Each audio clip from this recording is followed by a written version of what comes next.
paz do Senhor, querido ouvintes. Hoje a nossa entrevistada é a psicóloga Daniela Flávia Fernandes Cordeiro, conhecida como a irmã Flávia, né? E também ela preside ali na Igreja Assembleia de Deus de Fernandes de Noronha, onde o pastor lá é o pastor Arlindo Santana e a irmã Sueli Santana, que Deus dê um grande abraço para eles dois. Mas, Flávia, desde quando você é formada em psicologia? Então, João, eu sou formada desde o ano de 2004. Não parece, né? Mas já faz 19 anos que eu sou formada em psicologia. Maravilha. Me diz uma coisa, só para a gente conhecer um pouco Flávia, pessoa normal, natural, né? Sem a parte de formação. Quem é Flávia hoje? É casada com quem? Tem filhos? Fala para nós aí, só para a gente te conhecer. Então, eu sou casada com o Robert Sandro Cordeiro, né? Já vai fazer também 19 anos de casada. Tenho uma filha, a Nicole Gabriele, tem 13 anos de idade. E, inclusive, já participou aqui com vocês. Isso, é a nossa levita, né? Ela gosta muito de cantar. E a nossa atleta também. Com a gente. Isso. E eu residi em Curitiba a minha vida toda. Nasci em Curitiba. Mas como meu pai é militar, eu acabei viajando um pouquinho aí por esse Brasil. Conheceu um pouquinho aí. Olha, isso. Que bênção. Só por curiosidade, qual foi os lugares que você já foi? Só pra gente... Qual foi o quê? Os lugares que você já foi. Eu já morei em João Pessoa. E pertinho já morei... de casa, tá? Como eu morei ali em Pernambuco, rapaz, eu acho que é 1 hora ali, bem pertinho. Exatamente. E morei também em Boa Vista, Roraima. Oh, que maravilha. Morei também no interior de São Paulo, Lorena. Olha, já andou bastante, né, Flávia? Foi lá em cima, voltou. Peguei o calor, né? Imagino. Flávia, só para a gente conhecer hoje um pouco também sobre essa questão da tua vida e ao mesmo tempo a gente vai estar aprendendo, né, nessa tua área, que é uma área hoje que puxa bastante, né? São bastante pessoas hoje que precisam, né, dessa conversa. Até por exemplo, eu lembro que há um tempo atrás era difícil achar um psicólogo, né? Hoje a gente já vê um pouco mais, Flávia. Eu acho que é esse pensamento correto ou eu acho que não? Sim, havia muito preconceito também, principalmente no nosso meio cristão, né? Achava que psicólogo era só para louco, né? Falando de uma forma assim mais direta para que as pessoas possam entender. Mas ao decorrer dos anos, aconteceram que muitas pessoas, até mesmo no nosso meio cristão, acabaram desenvolvendo tipos de doenças, né, de transtornos mentais, como depressão, ansiedade, e foi necessário até mesmo psicólogos dentro do nosso meio cristão a buscar essa formação, né, para ajudar. Deus deu conhecimento ao homem justamente para isso, né? Tanto na parte, né, da área da saúde, né, que a gente fala, né, para a pessoa poder tratar você, porque a gente sempre diz, né, aquilo que o homem pode fazer, ele vai ter que fazer. Exatamente. Se tiver que ir no médico, ele tem que ir no médico. Vai ser tratado, vai tomar remédio, enfim. Mas aquilo que Deus pode fazer, aí sim, né? O médico ele dá aquela recuada, vai orar e Deus vai fazer. Mas a gente sabe que existe um limite para os dois lados, né, Flávia? Isso. Não é só para um lado. Mas conta para nós, qual foi a sua trajetória? Por que você escolheu esse curso assim de psicologia? Então, foi exatamente isso que aconteceu, no meio da minha família, né? Então, a minha mãe, ela começou a ficar com depressão. Os sintomas, tudo voltavam que eram para depressão. E eu queria entender um pouquinho sobre isso, para poder saber lidar com essa situação, né? Então, o meu primeiro vestibular, na verdade, foi em João Pessoa. Olha. E foi na Federal, lá, e foi para filosofia. E eu passei. Olha que bênção. Só que aí, como eu falei, meu pai é militar, ele precisou ser transferido novamente para Curitiba e eu precisei voltar junto, né? Era muito nova, tinha 18, 19 anos. E daí meus pais não permitiram ficar sozinha lá e voltamos todos. E aí não foi possível concluir o curso, nem começar o curso de filosofia. Aí eu tinha o sonho de fazer psicologia. Aí fiz cursinho durante aquele ano. E quando fui prestar o vestibular para fazer psicologia, eu não passei na Federal daqui. Já era, naquela época já era concorrido também, sabe? Isso. Aí o meu irmão, que morava na época em Guaratinguetá, ele falou, vai ter um vestibular de psicologia em Lorena, que é uma cidade próxima. Você quer fazer? Vamos tentar? Eu falei, vamos. Olha, vamos tentar para não perder o ano, né? Sim, Fazer sim. mais um ano de cursinho, então vamos tentar. E aí passou eu e ele para psicologia nessa cidade de Lorena. E lá era muito legal o curso lá, né? Então eu cursei lá durante um ano. E após isso eu precisei voltar para Curitiba, porque minha mãe aí estava realmente com depressão. Qual era a tua idade mais ou menos nessa época? Nessa época eu tinha 19 anos. 19 anos, olha que bênção. Eu morei com meu irmão lá durante um ano.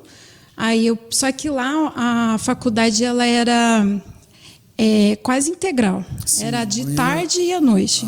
Entendi. Era bem puxado, só que era muito dinâmica, sabe? É que, assim, pelo que eu observo, a área de saúde, que é uma área de saúde, né, a psicologia, Sim. ela realmente requer mais tempo, né? Sim. Para que você estude, para que você entenda, passe pelas matérias. E aí tem tanto a parte teórica como a parte prática, não é isso? Isso. Eu imagino, talvez por isso que é essa parte tão demorada, se vamos Exatamente. dizer assim. Você sai do colegial, né, que você pensa, não, vou estudar pouco agora, não, é que estuda mais ainda, né, Flávia? Tem a parte de laboratório em psicologia, né, onde a gente mexe com... eles falam peças, mas são mortos, né? Que a gente precisa, isso, cadáveres que a gente precisa ali manipular, mexer e tal. E realmente pega bem a parte da área da saúde. Também tem uma outra área, né, que a psicologia, na verdade, são várias áreas. Né? Não é só saúde, ela também pode atuar na área escolar, na área organizacional, na área hospitalar, né? Mas ela é muito voltada para a área da saúde, sim. Inclusive eu observo que alguns não, quase todos os colégios aqui de Curitiba sempre tem, né, no colégio uma pessoa voltada para esse lado, né? Que ela olha os alunos, os comportamentos. Eu não sei se é mais ou menos isso, né? Que ela vai lá, procura conversar. Que eu já vi isso no colégio da minha prima, inclusive, né?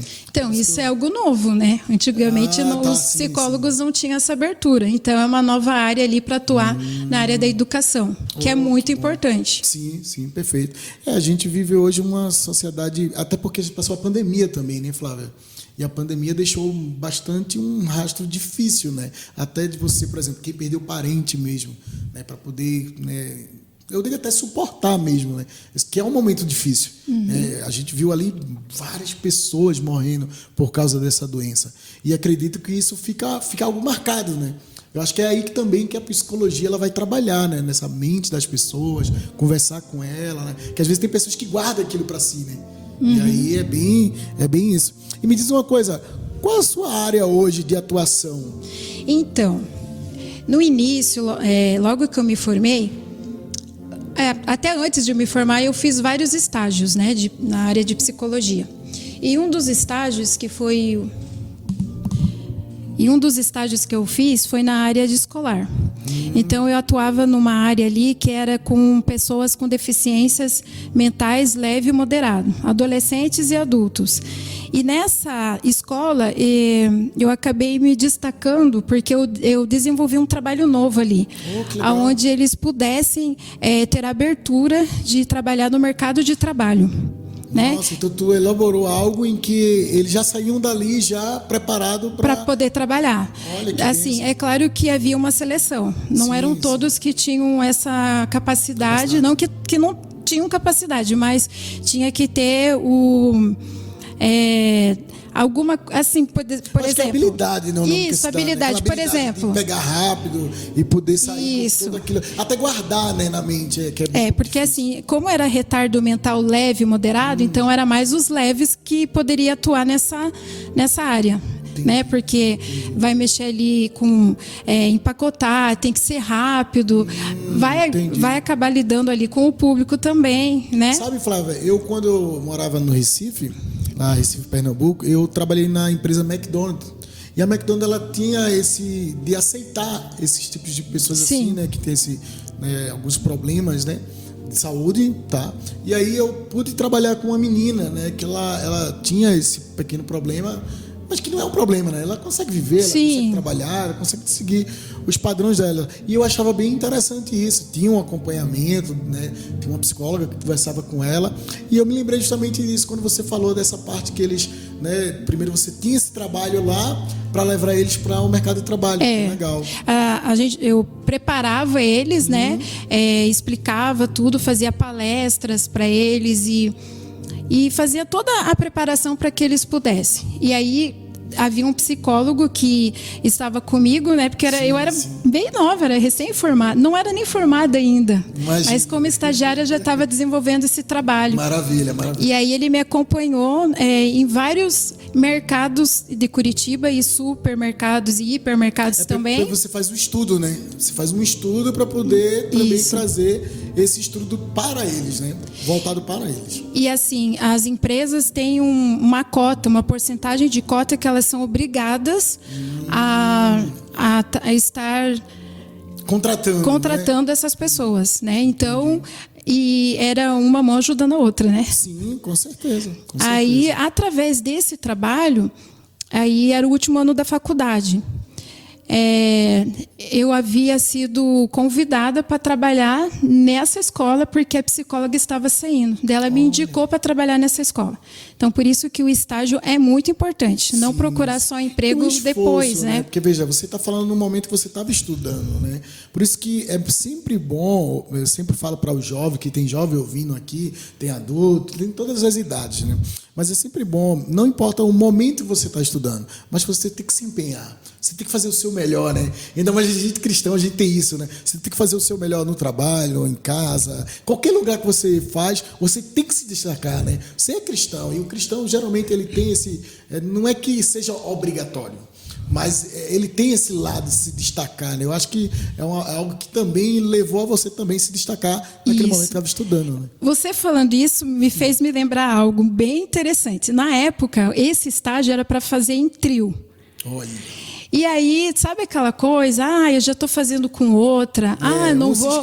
E eu não gostava de ficar assim, apelando, né? Eu pensei, quer saber? Eu vou fazer sozinha. Porque eu vou aprender sozinha. E se de repente abrir uma vaga, vai ser uma vaga. Eu pensei nisso também, você né? Ia estar ali estudando. Aí foi o que aconteceu, surgiu uma vaga. E aí, como a psicóloga tinha também acompanhado ali aquele trabalho, gostou, aí quando ela saiu, nem foi o psicólogo que trabalhava comigo, foi ela viu tudo e achou interessante. Aí ela indicou para ficar no lugar dela. E foi um presente de Deus. Eu imagino. E essa mesma psicóloga, na verdade, ela tinha me indicado para trabalhar numa multinacional, onde essa multinacional ela precisava de uma pessoa para fazer um treinamento com os funcionários. E ela também me indicou. E aí eu tive a oportunidade de dois empregos e eu tive que escolher um ainda, né? Então, foi assim algo bem grandioso de Deus para mim. Aí, no final das contas, eu acabei indo para a multinacional porque tinha mais crescimento, né? E foi assim muito desafiador para mim, porque eu era recém-formada, aí lidava realmente com o público e com todo tipo de hierarquia ali naquela empresa, né? Imagina. Então, mas foi assim um aprendizado muito grande, porque aí nessa empresa multinacional, eles me treinaram para fazer um treinamento sobre motivação para todos os funcionários da empresa. Então, assim, se eu não sabia falar em público, eu tive que aprender. Olha! De todo jeito. E foi ali que eu realmente aprendi. Né? Também muito mais. E foi ali que eu descobri que eu tenho essa desenvoltura de falar em público, de falar, porque eu não sabia que eu tinha. Então, alguém me treinou só para dizer assim, o que precisava falar, as dinâmicas que tinham que ser aplicadas e tal. E ali eu desenvolvi isso. Foi ali que começou, inclusive, a questão das palestras e tal. E me diz uma coisa, é algo que eu sempre gosto de perguntar aos psicólogos. É verdade que quando a pessoa está falando, o psicólogo ele consegue já começar, tipo assim, eu estou começando a entender essa pessoa. Ele consegue, tipo assim, ter uma interpretação da pessoa com que ele está falando? É verdade, a gente já tem um olho clínico já. Meu Deus! Né? É involuntário. É o jeito da pessoa falar, se portar, como ela fala. Entendi. A gente já tem esse olho... Eu imagino, né? Já começa a tirar o raio-x ali. É claro que é um processo, né? Não é às vezes na primeira você já vai entender tudo que acontece com a pessoa, né? Para isso tem a psicoterapia, né? Que a pessoa vai lá, vai fazer várias sessões e quanto mais você conhece da pessoa, melhor. Maravilha. Querido ouvinte, você está aqui ouvindo a psicóloga Daniela Flávia Fernandes Cordeiro, conhecida como a irmã Flávia, né, nossa grande amiga, e estamos aqui entrevistando ela. É para ser uma lição de vida, tá? Mas o que eu disse a ela, eu quero aproveitar você também para trazer um conhecimento para nós, né, dentro da tua área, dentro do teu conhecimento. E eu queria fazer a primeira pergunta, assim, para que a gente possa conhecer, Flávia. Me fala um pouco sobre essa questão do autoestima, né? O que significaria esse autoestima, para a gente poder passar para os nossos ouvintes? Então, a autoestima, eu gosto sempre de definir da onde vem a palavra, né? Então, ela vem do grego, que significa autós, né? Que na verdade significa a si mesmo. E do latim, a estimare, que significa valorizar, apreciar. Aí eu fui atrás para saber o que é valorizar, então. Valorizar é dar valor e importância. E o que é apreciar? Ter admiração e dar valor. Então, a autoestima, ela é a qualidade de quem se valoriza, se contenta com o seu modo de ser e demonstra, consequentemente, confiança em seus atos e seus julgamentos, né? Então, é a maneira mais prática e direta de como você construir a sua própria imagem sobre si mesma. E isso vem desde a infância. É mesmo. Rapaz, é que assim, eu fico meio que... A gente quando escuta isso, a gente vai se identificando, né, porque assim, a gente sabe que existem momentos na nossa vida que a gente se sente assim, né? Uma hora está com autoestima, outra hora que está lá embaixo. Exatamente. E como é que a gente consegue trabalhar nisso? Psicóloga Daniela. Então, assim, ó, a pessoa que ela tem a autoestima, ela é sempre uma pessoa que está de bem com a vida, né? Então, ela gosta do jeito que ela é, e ela é grata pelo que ela é. E ao contrário da baixa autoestima. A baixa autoestima, a pessoa ela não gosta do jeito dela, nada do que ela faz está bom, ela vai sempre estar se comparando que o outro faz melhor do que ela, sabe? E é a tendência daí que a pessoa tem de ficar deprimida, de desenvolver depressão. E isso é da maneira de como ela foi criada. Imagina. Por isso que ela desenvolveu dessa forma. E às vezes até um falar, né? Por exemplo, se você pega uma criança que o pai e a mãe o tempo todo fica falando, tu está comendo muito, não sei o quê, ela vai botar isso na cabeça, que talvez pelo fato dela comer muito, ela vai engordar, ela vai ficar feia, isso começa a entrar na mente dela. Exatamente. Vai abaixando a autoestima dela e daqui a pouco ela vai crescer pensando o quê? Poxa, eu tô gorda o tempo todo.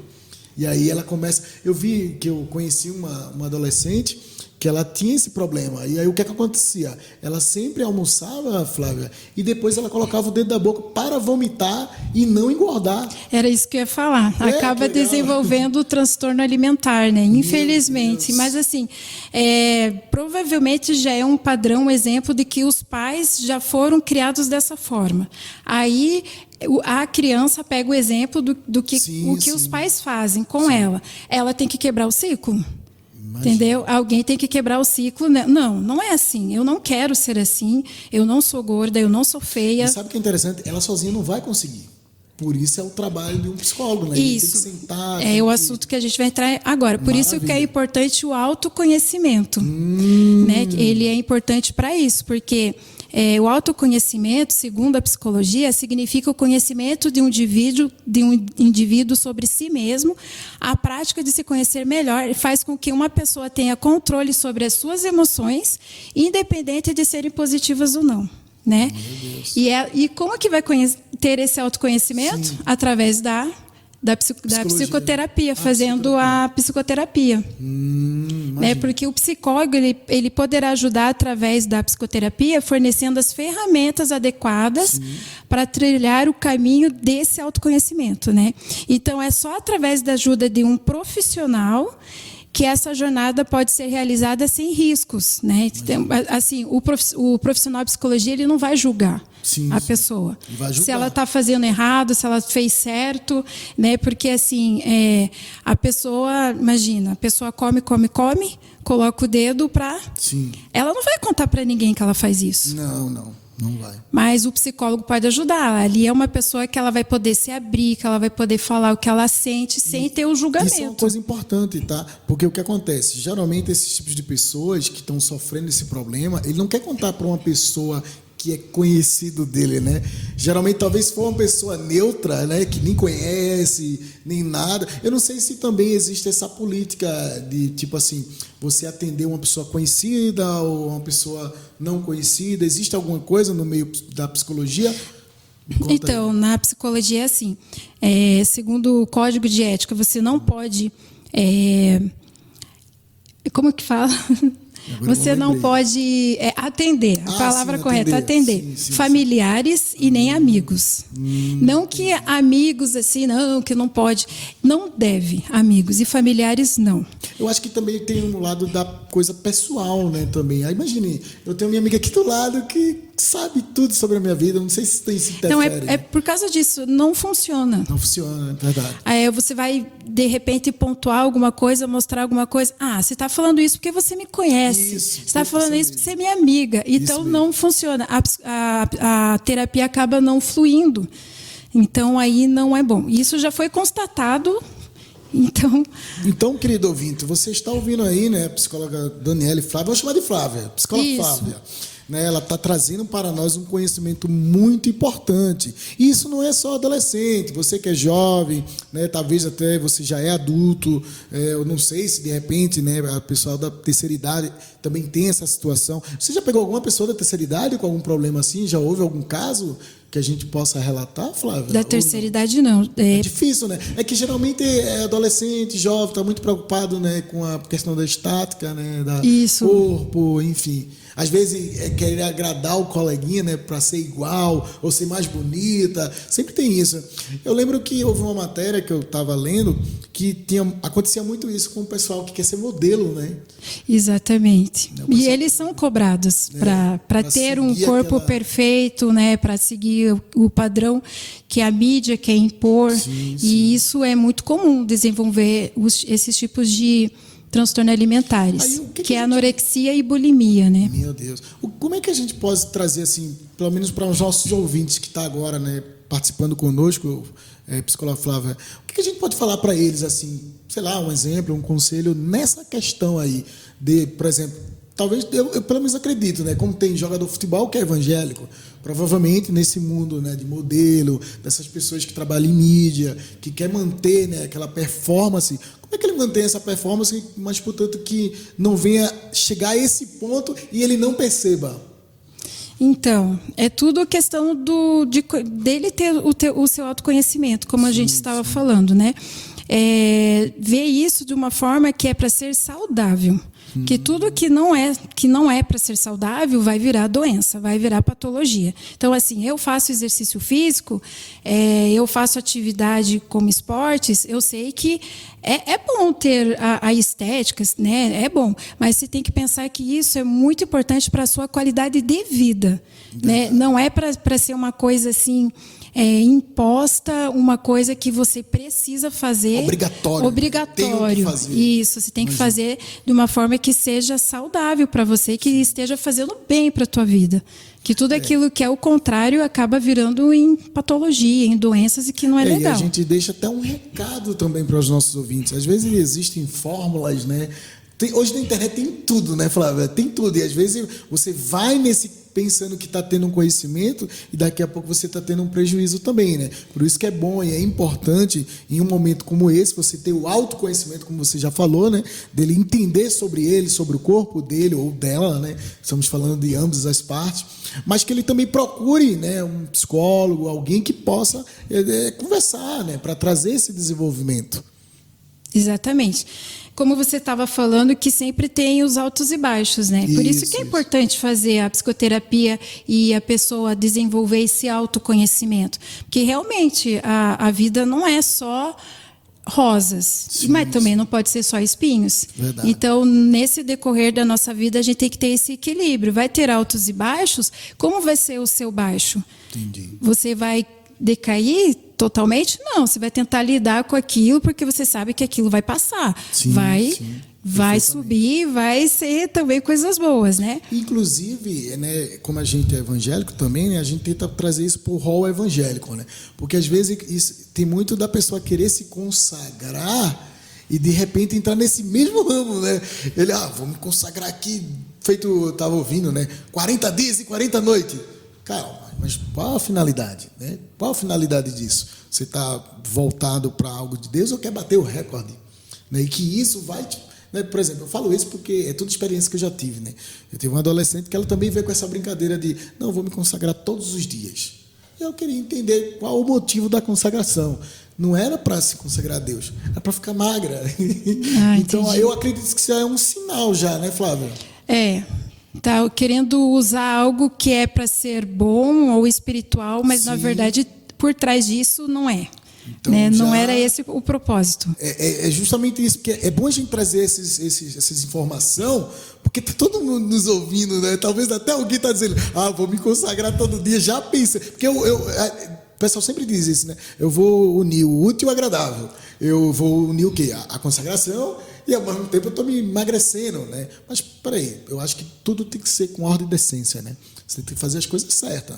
Não, porque às vezes você começa talvez com esse pensamento, mas na verdade por trás existe é um problema, né? É um problema, é um problema e é muito grave, né? Precisa de ajuda, se acontecer, psiquiátrica, psicológica, e muitas vezes é difícil de sair, né? Há adolescentes que perdem a vida, né? Já vi casos que perderam a vida. Então, é algo assim que precisa ser visto logo de início para ajudar a pessoa, porque ela nega muito. Imagina. Às vezes o familiar percebe que ela está nesse caminho, só que a pessoa nega. Mas me diz uma coisa, Flávia, a mente também engana eles, por exemplo, às vezes ele já fez tanto aquilo ali que para ele é normal. Para ele aquilo ali é normal, todo mundo faz. É normal, mas ele sabe que está errado. Porque tudo que é normal poderia ser falado. Ele não fala, ele esconde isso, né? Então é algo que ele tenta esconder, porque ele sabe que não é normal, que aquilo não está certo, mas ele precisa fazer aquilo porque, na verdade, é uma distorção da sua imagem. Né? Então, na verdade, é assim, não sei se você já viu, mas é geralmente isso que acontece. A pessoa se vê no espelho, ela não é gorda, mas há uma distorção. Ela se enxerga gorda. E às vezes a pessoa está magra, magérrima, está um esqueleto, ela se vê gorda. Então, é uma doença. É uma doença. É uma doença gravíssima, porque, por isso, nesse caso, sem dúvida, precisa de ajuda de um psicólogo para mostrar que não é esse caminho e que ele vai ter ali as técnicas e os argumentos para ajudar essa pessoa a não ter essa distorção da imagem que ela tem. Entendi. Trazendo uma breve, vamos dizer assim, explicação para os nossos ouvintes. O que a gente pode falar em relação a isso para eles, Flávia? O que a gente pode trazer para o conhecimento, ou quem sabe, né, para aquele... Na verdade, é o conhecimento, né? Sobre essa autoestima, se eles estão dessa forma, pensando dessa forma... Traz aí uma breve palavra para eles. João, por isso que é muito importante fazer a psicoterapia, porque as pessoas acham, muitas vezes, que é só para quem tem algum problema muito sério. Né, um problema muito sério, assim, digamos, que já está numa depressão muito grave, ou já tem um transtorno bipolar, ou está numa ansiedade, que daí vai procurar ajuda. Não. Na verdade, a psicoterapia ela pode servir para todos, porque a gente tem situações nas nossas vidas que muitas vezes a gente tem dificuldade de resolver. Sim. Ou, de repente, guardamos mágoa daquilo que aconteceu lá na infância, a gente fica com aquilo e não consegue sair daquilo, entendeu? Imagina. Então, a psicoterapia ela ajuda na prevenção também, né? De não ter doenças, para ter esse autoconhecimento e para a gente saber lidar melhores com as pessoas e com as situações da nossa vida. Entendi. Muito bem. E me diga uma coisa, Flávia, nesse rol, assim, hoje, como estamos puxando muito para o adolescente, jovens e adultos, eu queria saber alguma coisa do tipo assim, por exemplo, hoje, principalmente aqui em Curitiba, eu vejo os jovens e adolescentes que estudam muito, né? Principalmente quem faz faculdade, às vezes tem que trabalhar, e aí, às vezes, a vida ela fica muito sobrecarregada. E por ficar muito sobrecarregada, é o que a gente tem presenciado nos dias atuais, tá? Às vezes você sofre uma descarga de pressão e aí tem ansiedade, medo. E isso às vezes, eu observo que atrapalha muito a vida desse pessoal. O que a gente pode trazer para eles, né, como informação? Então, o que eu sempre falo para os meus pacientes, que é um conjunto de tudo que vai ajudar a pessoa a melhorar e ter o controle disso, né? Então, por exemplo, fazer exercícios físicos é muito importante. Vou citar eu como exemplo. Eu tenho problema com cefaleia atencional. Não sabia que fazia parte também de um tipo de ansiedade. Que é ansiedade, né? Sim. Então, eu tinha muita dor de cabeça, pegava aqui o pescoço, o ombro, e aquela dor terrível. Até que chegou um ponto que eu precisei ir para o pronto-socorro, 30 dias de dor direto, e medicamento nenhum mais ajudava. Imagina. Aí até que o neurologista medicou os medicamentos e tal. Precisei tomar medicamentos controlados fortíssimos para evitar as dores, mas era para evitar, mas não estava exatamente na causa.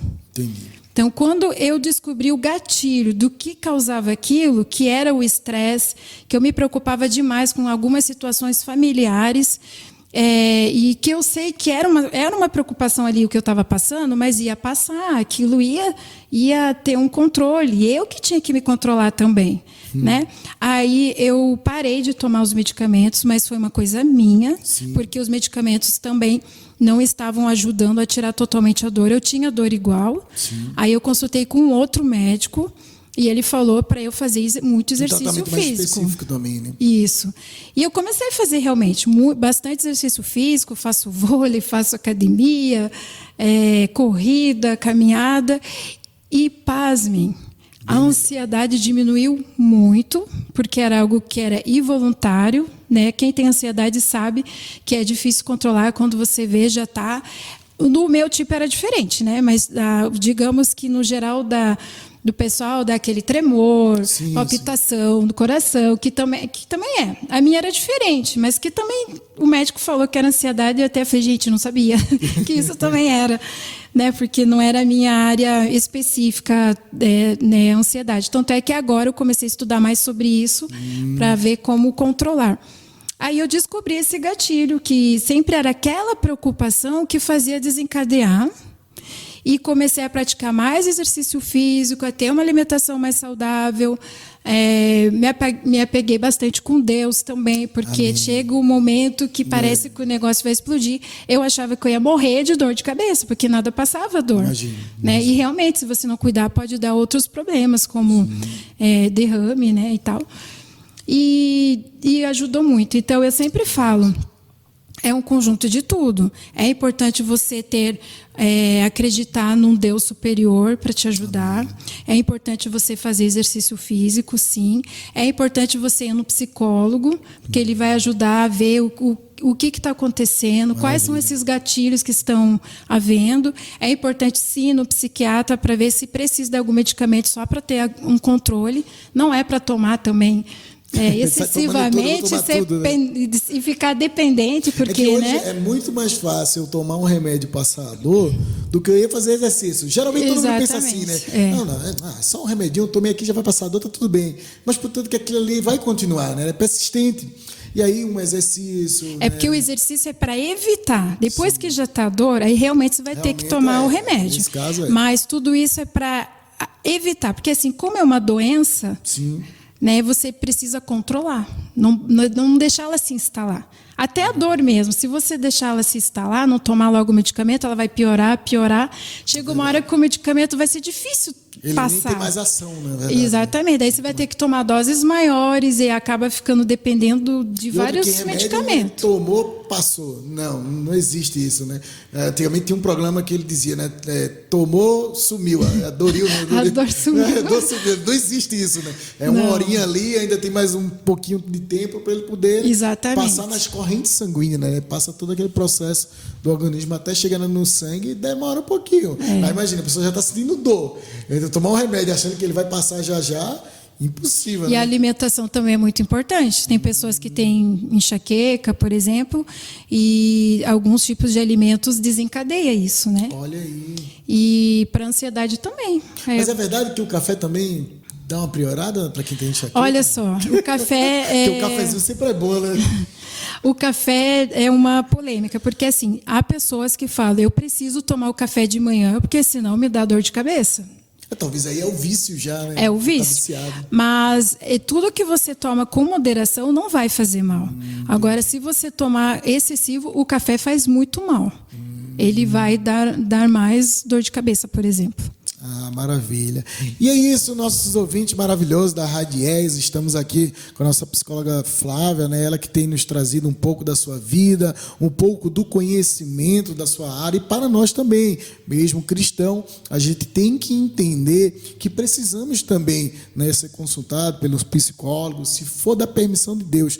Deus deu sabedoria a eles, né, para eles também poder tratar essa parte, né, Flávia? Não é só, né, orei, passou, não. Também temos que passar por esse momento. Eu acho que todo mundo tem que passar, né? No mundo que a gente vive hoje, eu acho que talvez até 90%, eu quero ser até grosseiro, até 90% da população hoje tem que passar pelo psicólogo, não é, Flávia? Ah, com certeza. Eu que o diga. Imagine os motoristas de ônibus, carros que estão ouvindo neste momento. Então já fica aí certo aí a dica. E você vê alguém apitando, aquele trânsito, aquele sol. Então, meu querido, saiba que você tem que passar pelo psicólogo. Ó, eu já dou uma porcentagem maior, João, 100%. Deus, 100%, porque né? todos seria que todos é importante que todos possam fazer. Como eu te falei, não é só para tratar a doença, não é só para quando você já está no fundo do poço, que daí você vai procurar ajuda. Isso. É para todos. Há situações às vezes na vida que a gente não consegue lidar. De repente, uma situação de luto que você já está desenvolvendo alguma coisa assim, é para prevenção também, né? Então não é só para depois que você já está com o problema, Entendi. que daí já é mais difícil de resolver Eu conversei também. com um amigo meu que é psicólogo, ele falou o seguinte, que a ansiedade ela já existe em nós. Porém, existe um momento na nossa vida que ela se candeia, né? É como você falou, o gatilho, né? Aí aquele gatilho... Exatamente, que... João, porque assim, a ansiedade ela tem o ponto positivo. Por exemplo, eu vou atravessar a rua, a Estrada da Ribeira, lá em Colombo. Eu tenho medo, eu tenho que olhar. Ela é grande, né? Ela é As grande. 3 vias, são muito carro Exatamente. passando rápido. Então, esse tipo de ansiedade, nossa, se eu não olhar, eu posso ser atropelado. Sim, Isso é pode. bom, porque isso é aí- bom, porque você está se protegendo. Isso mesmo. O que ela não é boa é quando ela desenvolve algo patológico e que te paralisa, que você não consegue mais fazer as coisas, né? Então, tem o lado bom da ansiedade, todo mundo tem. Por exemplo, a gente vai fazer uma prova, um vestibular. Quem não vai ficar ansioso? Meu A Deus. gente fica ansioso, né? Só que a gente tem que quase saber. chegando no final do ano e vai ter bastante gente para fazer prova vestibular. Então, Sabe como é que é? Aí tem que controlar isso, né? senão não faz uma boa prova. Vai lá, ter um bom sono. É tudo aquilo que você falou pra gente, né? Alimentação, bom sono, que você Bom falou, sono, né? fazer Ter calma. exercício, tentar controlar isso, porque quem tem o controle da nossa mente somos nós. Somos nós mesmos. Mas se você não souber controlar, ela vai te controlar totalmente. Então você tem que ter esse domínio. É verdade. Gente, estamos gratos a Deus pela presença, né, da nossa amiga e psicóloga Flávia. Mas, Flávia, vou te deixar esse momento aberto aí, se você quiser mandar um alô para alguém, familiares. Então, João, sabe o que eu queria falar que eu acabei não falando? Pode falar. A gente acabou falando ali da trajetória profissional e acabei não concluindo. Eu comecei atuando, então, na área de recursos humanos e numa empresa multinacional, fazendo recrutamento, seleção e tal. E hoje em dia eu mudei de área, né? Estou trabalhando na área clínica, faço atendimento e também sou palestrante, né? Então, falo sobre autoestima, já falei sobre perdas e também estou trabalhando nisso, que é algo que eu gosto bastante. Inclusive, eu dou 2 palestras já pré-agendadas sobre autoestima. E gostaria de dar um alô também para os meus familiares, meus pais, que sempre me apoiaram em tudo, meu esposo, minha filha, e estou muito feliz também pelo convite de estar aqui, viu? Ah, maravilha. E você que está ouvindo, de repente você queira conversar, não é, com a nossa psicóloga Flávia, você pode estar entrando em contato com ela. O DDD dela é 41, o número é 99508 2865. Vou repetir. O DDD é 41, o número é 99508 2865. Liga para ela, conversa com ela ali pelo WhatsApp, né, Flávia? Dá para conversar? Isso, pode mandar mensagem ali pelo WhatsApp que a gente pode conversar e agendar. Pronto, a Flávia vai te ajudar nesse. Então, acho que tudo isso que ela falou, né? Pode ser também na parte profissional, né? Isso. Você falou daquela parte lá da. Palestra. Inclusive, ela fez um ótimo currículo para mim, gente. Então, eu aconselho, hein? Tá aprovado. Fale com ela. Consegui Fiz um emprego, currículo, João. consegui emprego no instante, hein? Não durou nem uma semana. E foi numa multinacional, né? Isso, não, multinacional. Então, meu querido ouvinte, somos gratos pela vida da nossa irmã Flávia. Que Deus te abençoe, Flávia, por estar aqui conosco. Amém. Deus abençoe os nossos ouvintes.